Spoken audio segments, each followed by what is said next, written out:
I really can't handle this cat today. She is being so cute. So cute.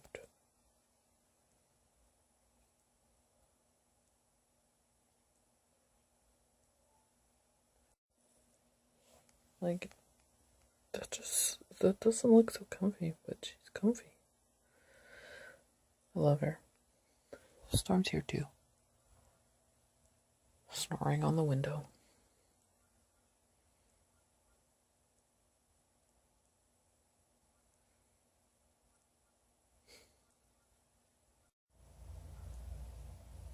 It's raining. Oh, my heart is so full right now. It's raining. The cat, and this other cat, and a book, and a chai. Things are good right now.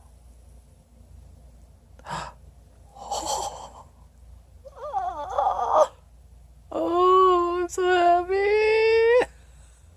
We talked about it Husband. He likes to come sit in my chair and read. Say hi to the vlog, Chris. Oh, I have a cookie in my teeth. That's great. Thanks for telling me that I had stuff in my teeth. Didn't notice. Because you weren't smiling at me enough. So it's the last day of book 2-a-thon. Yay! And the last 2 days I haven't done really any reading. And today I won't really do any reading either. I read a few pages. I don't think I even really updated you on my reading yesterday. So I'm reading Monstrous Beauty. And I got to page 65 yesterday. That's how much reading I did. And then now I'm on page 93. And then we went to my mom's house for lunch. And I had made that pie yesterday that I showed you. And we ate it and it was really good. I got the recipe off of Bigger Bolder Baking. It's a no-bake chocolate pie. It's very good. And then now we're going to go to Winnipeg to the Forks with Chris's parents because the rest of his family is all in Edmonton this weekend. So we're just going to hang out with them and have a party without them. And so we're waiting for them to come pick us up. So I'm going to sit with my hat book and I'm just going to read Show Your Work until they come.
9:45 on the last day of Booktubeathon.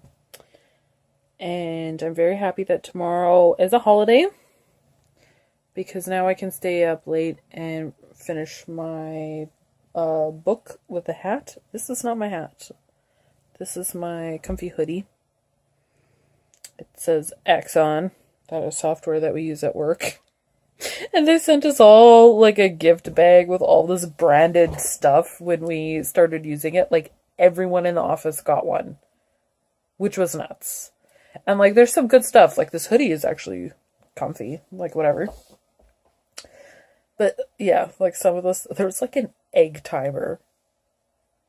Like, why do I need a branded egg timer? Like a little mini hourglass, minute glass, whatever. I was like, no, I don't want this. But yeah, anyways, so I'm gonna wear my hat, maybe under my hood, because I'm just enjoying having the hood up right now. And I got some socks on, and I'm just like all cozy, and I think I'm gonna just finish my book.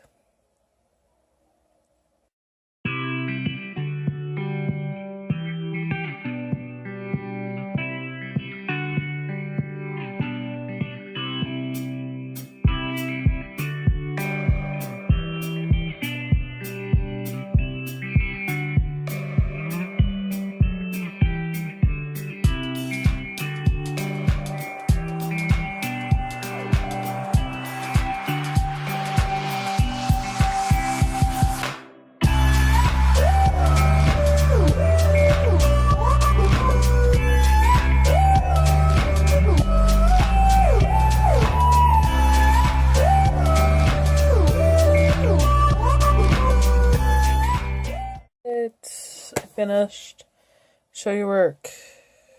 And now, take this hat off, because it's making my head real itchy. I'm just like, yeah. But this hood is good, because then you can't see my dirty hair. It is 10:48. And I'm going to say technically I've done all the challenges. I did not read Monstrous Beauty. I didn't finish it, and I didn't start Second Chance Summer. I just read the first chapter of it. But I did read... How many books did I read? I think I may have read 8 books. So I read... I read Fox. I read Luminary. I read The Great Gatsby. I read Revolutionary. I read The Gentle Art of Swedish Death Cleaning. I read Angel Catbird. And I read Show Your Work. Okay, maybe I did only read 7. But that's still pretty good. Yeah, I feel good about that. I did it. So I think I'm going to stop reading now for the day. And I'll do a little wrap-up thingy tomorrow. It's been a good week. I always enjoy Booktubeathon. It's been fun. This is the part where I wrap up Booktubeathon. So this is how my spread looks at the end of the week. I completed all of the challenges. I read 7 books. And I feel pretty good about that. And once again, I have failed at the Instagram challenges after 2 days. So there you go. Yeah, I'll just talk about the books in the order of the challenges, I guess.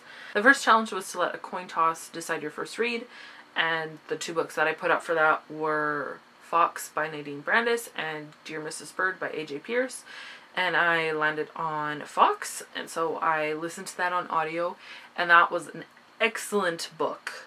I did not write down who the narrator was, but was an excellent narrator. And it's like an alternate history of the gunpowder plot, with Guy Fawkes and whatever, blowing up the Parliament, V for Vendetta and all of that. And so it's, I don't know if don't remember what parts of this are all real or not, but the main character Thomas, his dad is Guy Fawkes, and this is also kind of like got fantasy woven into it. There is a stone plague sweeping England, and people are turning into stone gradually, and so the main character Thomas, he has the plague, and they believe that the plague is brought on by something that the king does, and so that's kind of their reason for the gunpowder plot. And so Thomas agrees to help his dad, Mr. Guy Fawkes, and as well as the other men involved in this scheme to kill the king and Parliament, essentially. And so it's filled with a lot of intrigue and suspense, and like, just because you know from history that this plot didn't succeed, and so just kind of seeing it from that side, like planning it and wanting it to go through, and then it doesn't. And then also it's got like this magical fantasy element woven into it of this stone plague. They have color powers which allow them to control certain colors, whichever one they're associated with, and they wear masks to denote which color they're associated with and stuff like that, and it's all very cool. And yeah, I would just highly recommend this one. I am waiting for it to rain. The forecast and the radar shows rain, and it's not raining yet. I don't know what the heck. The next challenge was to read a book about something you want to do, and I was going to read Second Chance Summer, but that was way too long and I didn't get to it. So I listened to a short audiobook, and that was The Gentle Art of Swedish Death Cleaning by Margareta Magnusson. No idea how you're supposed to say it. I forgot to listen to that. Margareta Magnusson, I think. Anyways, and this is just a short book. It's in the vein of the magical art of life-changing magic of tidying up. I totally blanked on what that was. And it's just she just talks about this Swedish concept of death cleaning, which I guess sounds really morbid, but it's basically just like dealing with your possessions and your life affairs while you're alive before you die, so your family doesn't have to do it after you're gone. So it's talking about, like, as you are living, give your heirlooms to your family while you're still alive, so your house isn't full of stuff for them to deal with, I guess, and stuff like that. Like, it was very good. Just kind of thinking about, yeah, just dealing with your stuff while you're alive, and it kind of puts a different perspective on just like enjoying possessions and stuff, kind of enjoying minimalism and stuff like that. So I really enjoyed it, and like, I have been wanting to do KonMari purging on my house, and so I feel like this kind of ties into it. Like, yeah, just passing your things on to other people to enjoy instead of just like hoarding it for yourself and stuff like that. And like, I'm totally just ruining it, but I did like the book, and it was narrated by Juliet Stevenson, who is a very excellent audiobook author, and I seek out her books now, so it was a bonus.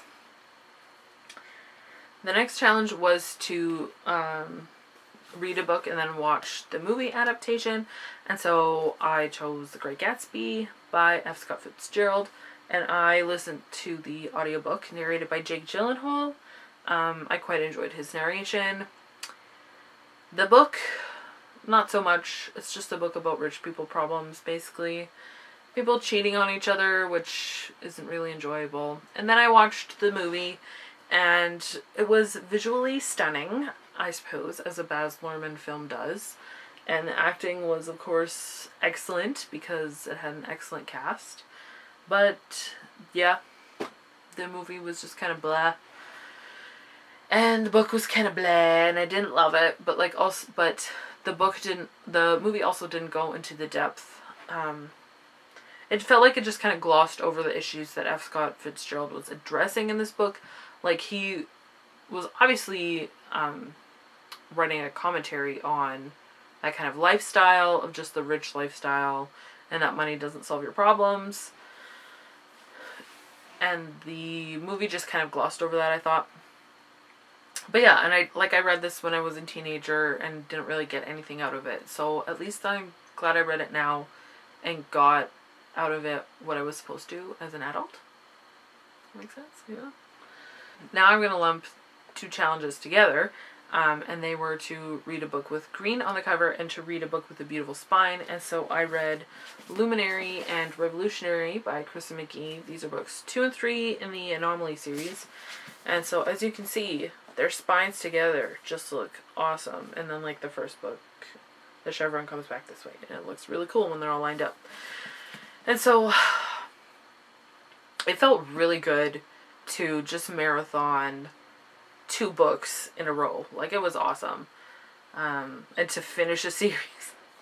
This is a very interesting series. It's a Christian, post-apocalyptic, dystopian kind of thing. And it's really good.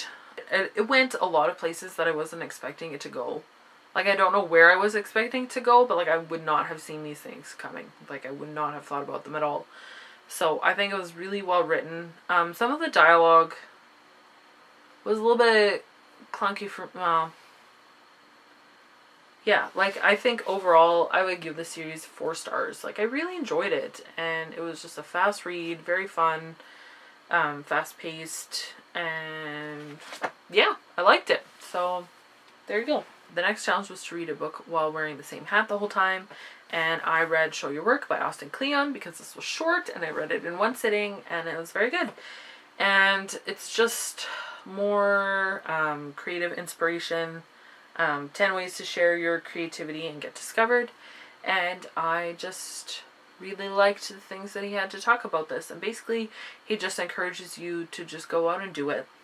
Just make the stuff and then share it with people, and don't be stingy with sharing your knowledge. Just like keep making stuff, because even if it sucks, eventually it will get good and kind of stuff like that. And I just really, really like this, and it made me motivated to try things. So there you go. Then the 7th book that I finished, because the last challenge is to read 7 books, and so the last book that I read was Angel Catbird Volume 1 by story by Margaret Atwood and art by Johnny Christmas and Tara Bonvillain, I think. And this was a weird one. It was really weird. It's basically about a guy who is in a chemical accident and also merges DNA with a cat and an owl. So he can turn into a catbird at will. And it's very conflicting because there's like the part of him that is human and he has like compassion for animals and stuff. And then there's like the 2 prey animal, or the 2 predator animals in his DNA now that are like kill things, and like it's kind of funny that way. But it was just really weird. And there's the villain is a rat man, so he's like an angel, he's a cat bird man, and the villain is a rat man, and yeah, he meets another cat lady, and it's just really weird. It was, yeah. It has terrible, it has, oh, my nail just broke. This book only has like a 2.7 rating on Goodreads or something. Like, it's not very good. And not that the book is horrible, but it's just not very good. And there's like some like misogynistic comments and stuff in there, and yeah, it's just really weird. So I wouldn't recommend it. I don't intend to continue reading on the series. But then on the other hand, it was kind of fun just like, yeah, reading about cats. So yeah, apparently Margaret Atwood likes cats and birds, and she has a passion for graphic novels, so now you know. But yeah, so those are all of the books that I read for Booktubeathon, and I just really enjoyed it again this year, as I always do. And it was hard to complete the challenges this year, because I think I was a bit busier than I was last year. But that's okay. If you took part in Booktubeathon, let me know. I'd love to know how you did. And if you have thoughts about any of these books, let me know. And I think that's it for me today. So until next time, so long and thanks for all the fish.